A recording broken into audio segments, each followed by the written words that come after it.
dikasih pelita hadis nomor 35 yang bersumber dari kitab Arba'in karya Imam Nawawi. Pelita hadis ini aplikasinya dibuat oleh mahasiswa Sekolah Tinggi Ilmu Persatuan Islam Garut, Jawa Barat. An Abi Hurairah, ada sebuah informasi yang datangnya bersumber dari Abu Hurairah. Abu Hurairah ini sahabat Nabi Muhammad SAW, tidak berkecukupan ya secara duniawi, bahkan tidurnya saja di beranda di emperan Masjid Rasul ya. Namun luar biasa ketidakberdayaan ekonomi secara duniawi tidak lantas menjadikan Abu Hurairah lemah dalam thalabul ilmi bersama Rasulullah dan barisan sahabat-sahabat radhiyallahu anhum. Semoga Allah meridhoi kepada mereka semua. Abu Hurairah ini semacam harddisknya umat. Ya, storage penampungan riwayat-riwayat info-info dari Nabi kita Muhammad SAW, baik berupa kebiasaan-kebiasaan Rasulullah SAW dari sisi qauliyah, kata-katanya ditampung oleh Abu Hurairah, baik dari sisi perbuatan Rasul SAW ditampung oleh oleh Abu Hurairah, bahkan dari segi takriri persetujuan Nabi SAW, pembiaran Nabi SAW atas perilaku sahabat, itu semuanya dengan rapi tersimpan di memori internal Abu Hurairah. Bagaimana jadinya ibadah kita jika Allah tak menciptakan makhluk yang bernama Abu Hurairah ini? Masya Allah. Untuk itu saya menghimbau kepada diri saya pribadi dan kepada sahabat-sahabat sekalian, jangan putus asa dari rahmat Allah. Ketika Allah menguji kita dengan ketiadaan ekonomi, kemiskinan, kekurangan harta, maka itu bukan alasan untuk berhenti ngaji thalabul ilmi, untuk berhenti menuntut ilmu. Mari kita menteladani sahabat Nabi Abu Hurairah radhiyallahu anhu, semoga Allah meridhoi kepadanya. Qala, Abu Hurairah menginformasikan kepada kita apa katanya? Insya Allah ini bukan hoax karena Abu Hurairah ini riwayat hadisnya diriwayatkan oleh Imam Muslim. Bahkan dalam tahrijnya, selain Imam Muslim, Abu Daud saja ikut meriwayatkan. Yang kedua, Imam Ahmad saja dalam bab Musnad Abu Hurairah itu meriwayatkannya pula. Bahkan nomor 3, Sunan Ad-Darimi dalam topik nahyu an khitbatir rajul ala khitbah akhihi, itu juga meriwayatkan dalam bab mukhaffalat. Juga nomor 4-nya, tak ketinggalan Imam Bukhari yang kelahiran desa Bukhara, sebuah wilayah di Uzbekistan di Asia Selatan atau Asia Tengah, khususnya dalam bab an-nahyi lil ba'i an la yuhfa ala yuhafil ibil wal baqar wal ghanam wa kullam muhaffalat, itu juga ikut meriwayatkan dari Abu Hurairah ini. Dan dalam Sahih Muslim nomor 5-nya, dalam Sunan Ibnu Majah, dalam riwayat Abu Daud juga nomor 7, dalam riwayat Sunan At-Tirmidzi juga, bahkan An-Nasa'i juga ikut berkontribusi meriwayatkan informasi senada dari Abu Hurairah. Luar biasa. Ini insya Allah dijamin validitasnya, dijamin kesahihannya, dan dijamin tidak termasuk kategori informasi hoax atau hadis doib atau informasi yang lemah. Insya Allah ini bersumber benar-benar dari Rasulullah Muhammad SAW. Hati-hati dalam beragama itu, jangan sampai merujuk pada hadis-hadis yang doib atau lemah, yang hoax, yang tidak bersumber kepada Rasulullah Muhammad SAW. Apalagi kita menyadarkan kepada seolah-olah menjual Nabi, padahal Nabi tidak pernah berkata demikian, melakukan demikian. Kata Rasulullah SAW, kata Nabi Muhammad SAW, man kadzaba alayya, barang siapa yang menginformasikan, berdusta atas namaku, menjual namaku, mentag namaku, mentautkan kepada namaku, kata Rasulullah SAW, falyatabawa maq'adahu minan nar, siap-siap saja tempat duduknya di neraka. Naudzubillah.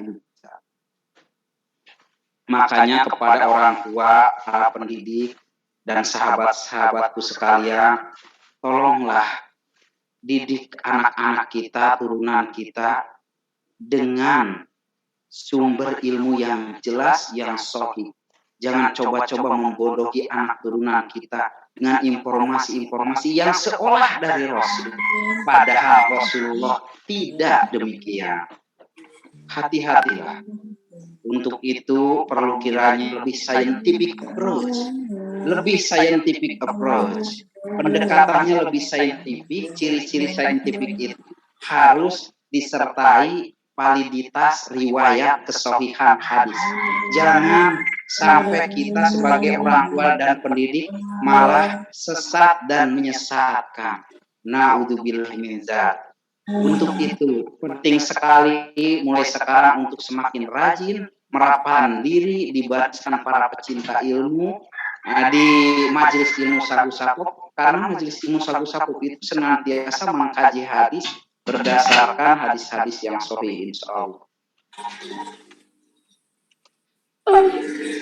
Rasulullah Shallallahu Alaihi Wasallam, kata Abu Hurairah, Rasulullah SAW pernah bersabda begini, la tahasadu, janganlah kalian saling menghasut, wala tanajasu, dan jangan kalian saling menipu, wala tabaghadu, jangan kalian saling membenci, saling perundungan, saling membuli, jangan. Ini kalimatnya menggunakan lanahyi. Lanahyu artinya larangan. Larangan itu bermaksud kepada pengharaman. Kalau dikerjakan mendapat dosa, kalau ditinggalkan mendapat pahala. Yang melarangnya langsung dari Rasulullah, yang merupakan satu pola rujukan pembiasaan kita semua, yaitu uswah hasanah, teladan yang baik. Sengaja Allah memilihkan Muhammad SAW sebagai Rasul, utusannya, abduhu, hambanya, wa rasuluhu, bahkan utusannya. SK-nya bukan lagi dari BKD, SK utusan Rasul bukan lagi dari BKM, Badan Kepegawaian Nasional. SK-nya bukan dari bupati, bukan dari presiden. SK kerasulan Nabi Muhammad SAW langsung dari Rob pencipta seluruh alam, yaitu Allah Subhanahu wa Ta'ala. Hati-hatilah, ini SK tertinggi. Wala tada baru, dan janganlah kalian saling membelakangi, mengumpat, ngerumpi, ngegosip, menggibah, memfitnah. Mulai sekarang hindari majelis-majelis rumpi di kantor-kantor, di dinas-dinas, di majelis ibu-ibu bersama tukang sayur di pagi hari. Hindari majelis rumpi, majelis gibah, hindari infotainment di TV yang memberitakan aib para artis, aib selebritis. Agim sebelum poligami begitu dihadiri majelis taklim Darut Tauhidnya, begitu Agim poligami langsung bubar separuh dari jumlah majelis taklim. Masya Allah, bedakan antara fans Agim dan umat. Umat dan fans itu berbeda. Kalau umat, ciri-cirinya tidak akan kecewa meskipun sang ustadz melakukan kesalahan. umat itu menyadari Ustadz juga manusia. Apalagi yang dilakukan Agim belum tentu menyelisihi Quran dan Sunnah Rasulullah SAW. Beda dengan fans. Kalau fans itu dia punya ketertarikan, dia punya kesukaan kepada Agim dari segi lahiriah, duniawi, non agama. Ketika yang disukainya telah sirna dari Agim, maka larilah dari majelis Agim. Itu fans. Fans Kang Asep selagi mereka suka dan kesukaannya ada di diri Kang Asep. Ketika yang disukainya telah hilang, tidak ada dari diri Kang Asep, misalnya saya suka kumis Kang Asep, ketika saya bercukur maka kecewa. Saya suka jenggotnya, ketika saya bercukur jenggot maka kecewa, lari dari majelis-majelis saya. Maka itu baru sekedar fans. Berbeda dengan umat itu kumpulnya karena Allah, karena kajian-kajian Quran Sunnahnya, karena omongan-omongan nasihat-nasihat takwanya. Selama Quran Sunnah yang dikaji, maka tetap bertahan dalam sabar dan rasa kebersyukuran. Masya Allah, jangan saling menipu, jangan saling membenci, jangan saling membelakangi, dan janganlah sebagian dari kalian menjual sesuatu yang telah dijual kepada orang lain. Jadi adab-adab jual beli berbisnis ada etikanya. Islam itu sangat lengkap, tidak saja mengatur syariat perihal sholat, perihal zakat, kurban, haji, dan sebagainya, tapi juga mengatur adab-adab dasar-dasar moral etika dalam bergaul, bermuamalah, bermasyarakat, bersosial, termasuk berbisnis. Masya Allah, jangan saling menghasut. Orang hasut itu iri, dengki, ya, tidak senang dengan kesenangan orang lain, ya.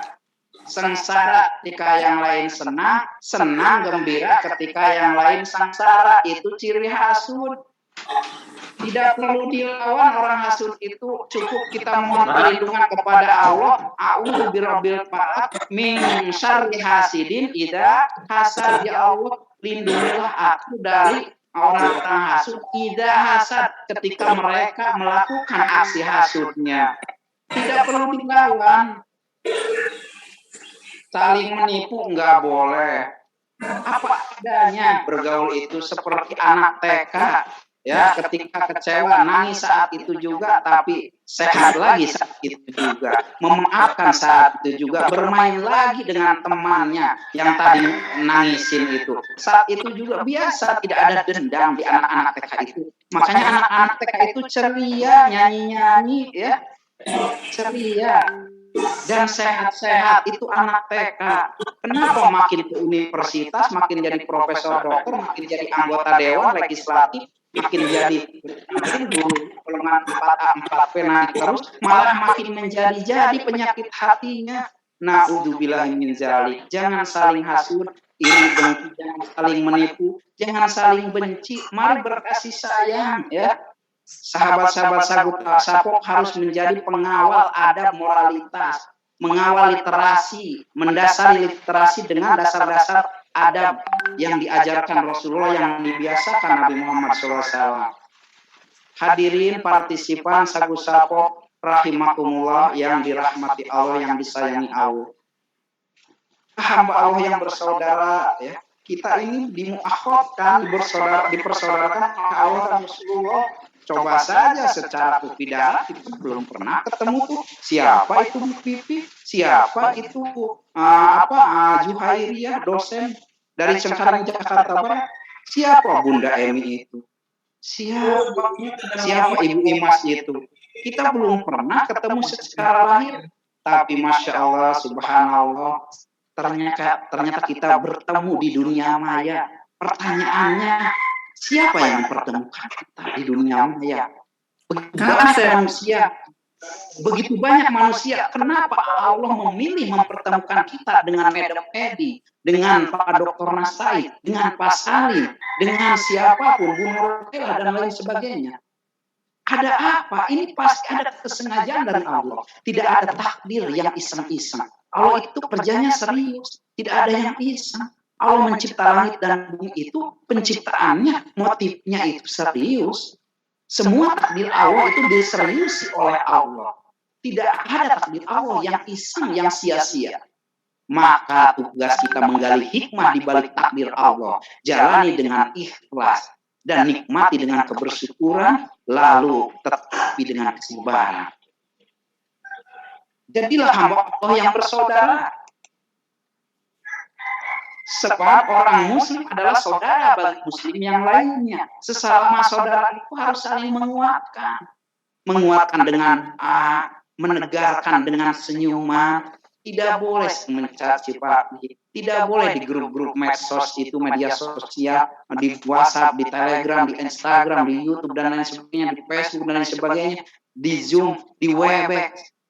Tidak boleh saling membuli, mengadakan perundungan, lalu mengungkapkan kata-kata mesra kepada sahabat yang di luar akad nikah kehalalan. Mulai sekarang, mulai dilatih pembiasaan kita, yang lalu biarlah berlalu. Hari ini adalah momentum untuk hijrah kita dari adab jahiliyah menuju adab Islam. Dari pembiasaan jahiliyah menuju pembiasaan yang penuh hidayah. Dari yang non petunjuk menuju petunjuk Allah, dari yang tidak Islami menuju keislaman, dari kekufuran menuju Islam, dari kebatilan, dari kemusyrikan menuju hidayah, menuju iman,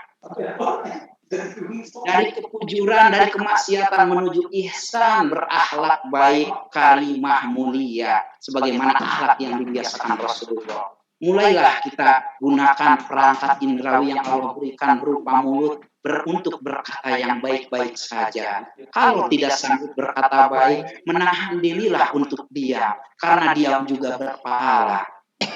Pilihannya hanya dua. Allah tidak memberi pilihan yang ketiga atau setelahnya. Pilihannya hanya dua. Kul khairan, berkatalah yang baik-baik saja, aulitasmu atau diam.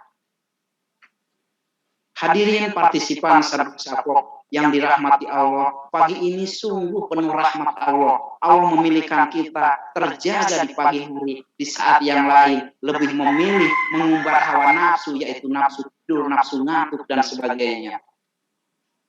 Bersyukurlah, karena momen ini adalah momen terbaik dari Allah untuk kita. Entah ditarikan nafas keberapa, entah di detik keberapa, Allah akan menakdirkan kita mengakhiri kehidupan ini. Bersyukur ya kalau akhir dari hidup kita pada saat sedang ngaji, sedang sholat, sedang thalabul ilmi, sedang kajian IT, sedang bersaudara, sedang senyum ke sesama, dan lain sebagainya. Sedang membiasakan yang janganlah menganiaya kepadanya, jangan dolim kepada saudara. Prokes 6M-nya diterapkan.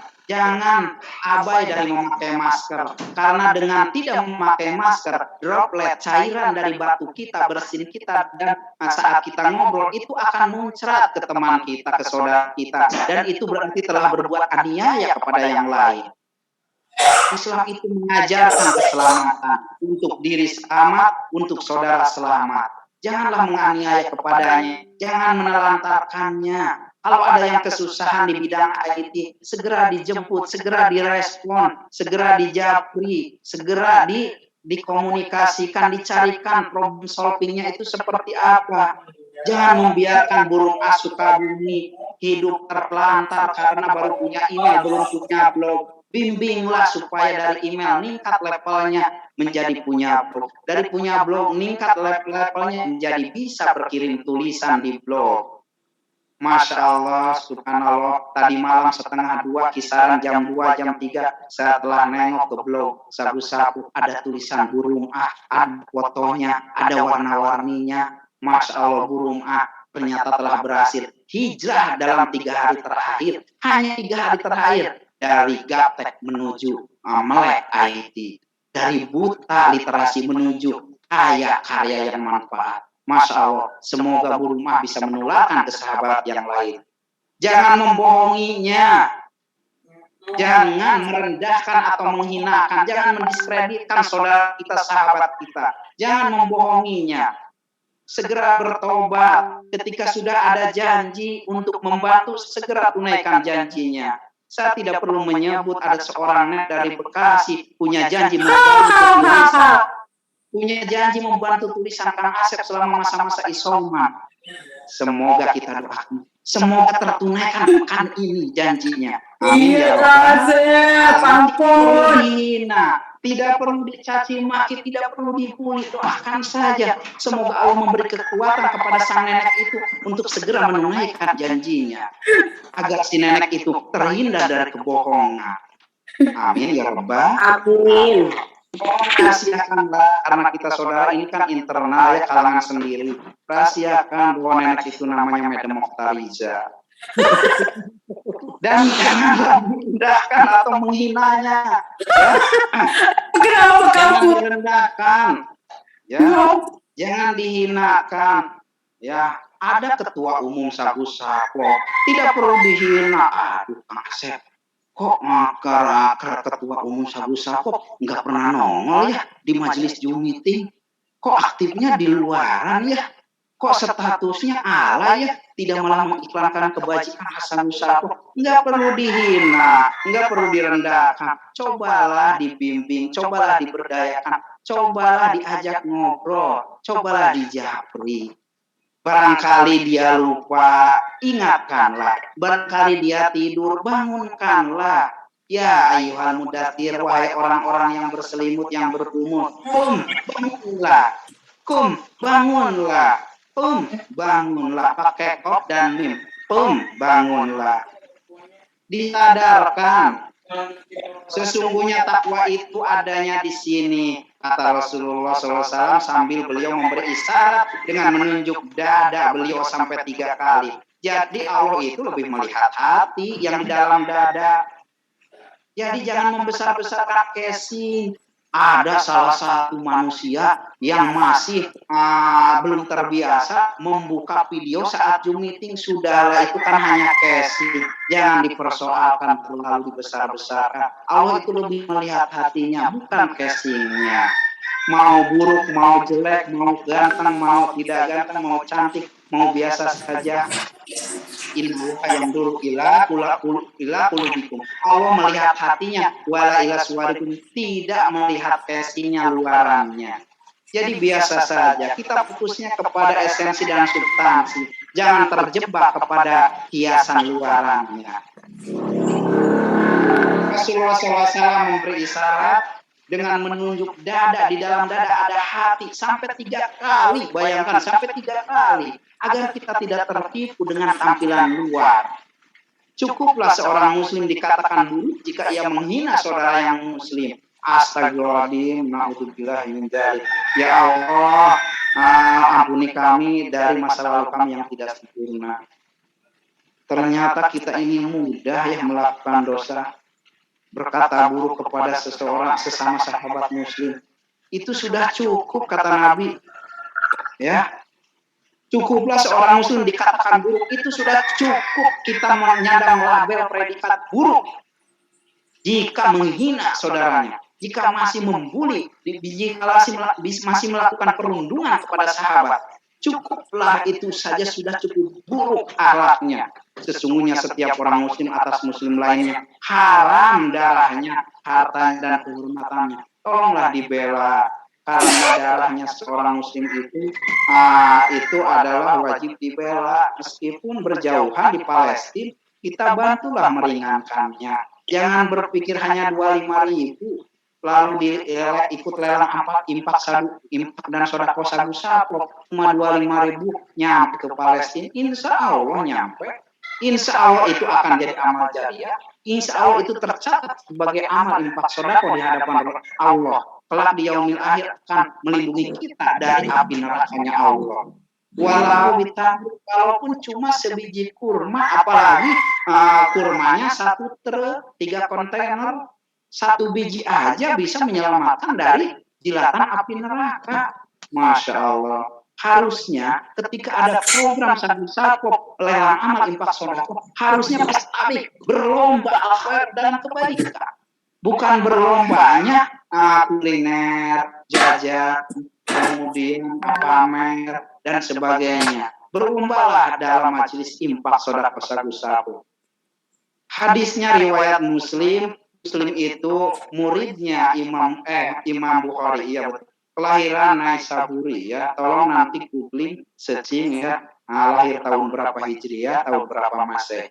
Kemudian wafatnya tahun berapa dan koleksi hadis yang berhasil dikumpulkan berapa ribu. Ini hadis nomor 2564. Itu saja yang bisa saya utarakan. Semoga bermanfaat. Kurang lebihnya mohon maaf, sempurnanya datang dari Allah dan errornya itu datang karena keterbatasan diri saya sebagai manusia. Untuk itu saya mohon ampun kepada Allah atas keeroran diri saya dan saya memohon kepada Allah agar apa yang saya katakan bermanfaat bagi diri saya dan manfaat bagi umat, manfaat bagi satu-satu. Buah mangga, buah duku, mangga atuh. Jangan lupa untuk narsum setelah saya sampai akhir untuk membatasi tidak lebih dari 5 menit saja. Mustikum wa nafsi bitaqwallah faqad faza fawzan azima. Billahi taufiq wal hidayah. Wassalamualaikum warahmatullahi wabarakatuh. Waalaikumsalam warahmatullahi Waalaikumsalam warahmatullahi wabarakatuh. Button error ya. Masih normal.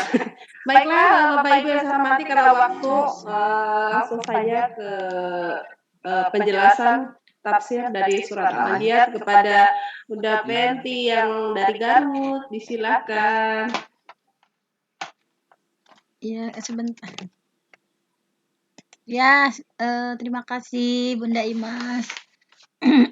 Terima kasih kepada Kang Founder ya yang sudah beri pencerahan kepada kita semua dengan podcast hadis dan berbagai motivasi dari beliau. Mudah-mudahan kita sebagai keluarga besar Sagu Sapop sama ya tadi bisa fastabiqul khairat, bisa berlomba-lomba dalam kebaikan dalam hal apapun.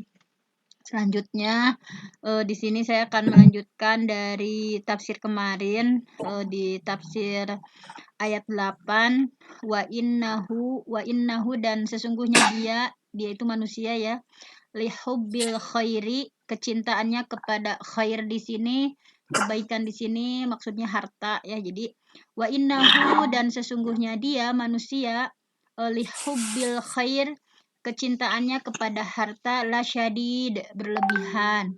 Jadi Allah sudah memperingatkan ya bahwa manusia itu memang mencintai harta secara berlebihan.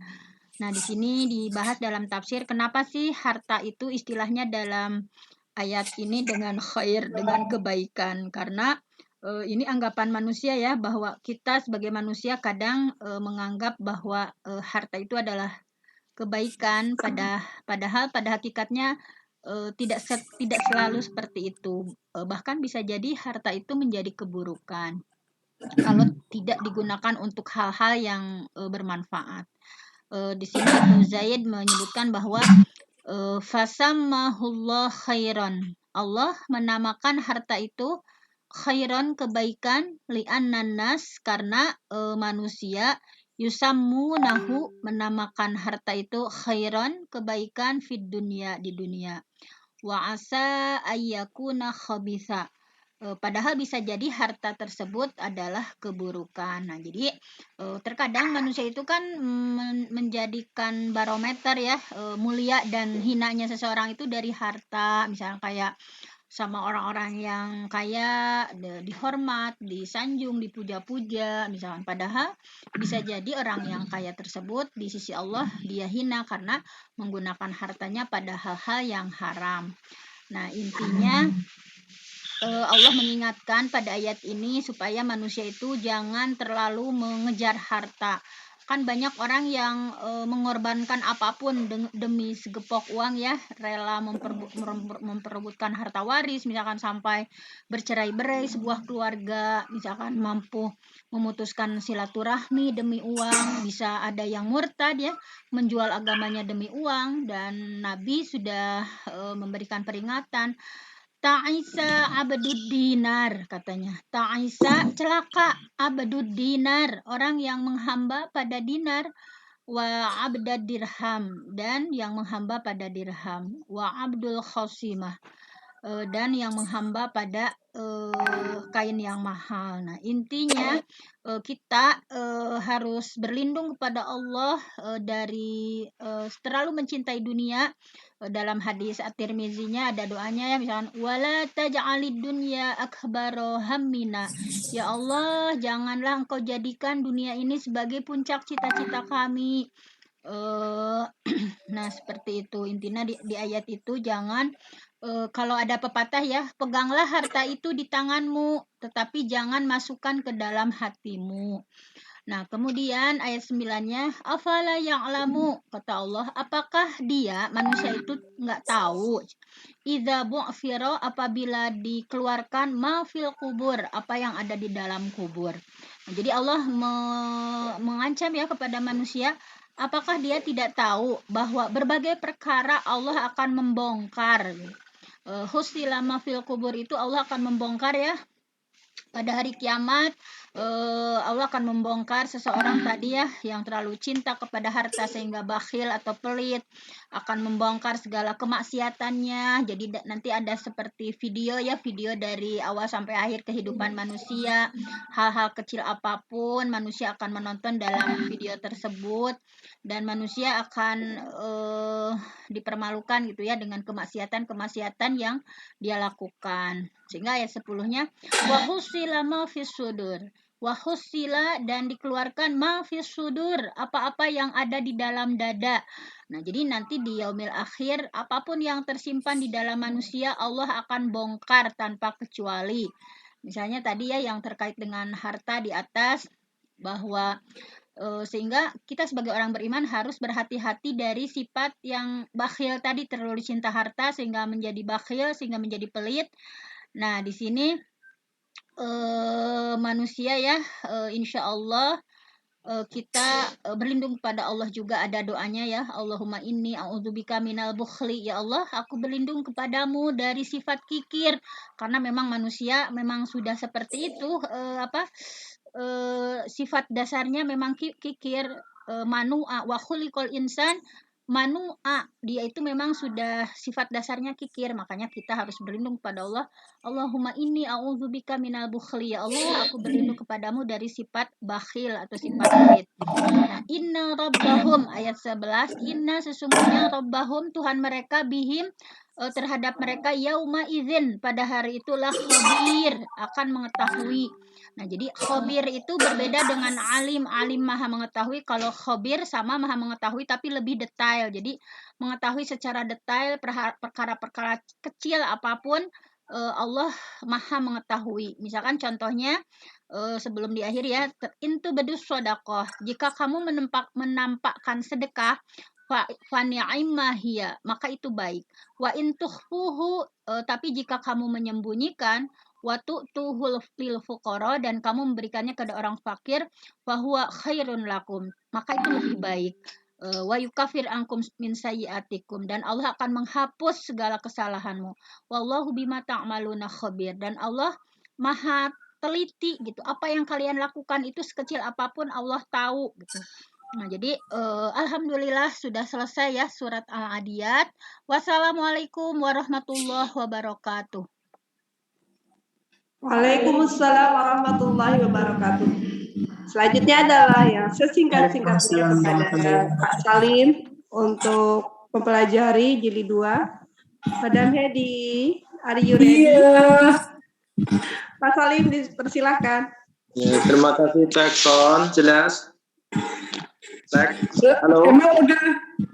Jelas, Pak Salim jelas. Mohon sebelum dimulai untuk bisa disiapkan halaman 24 jilid 2 ya.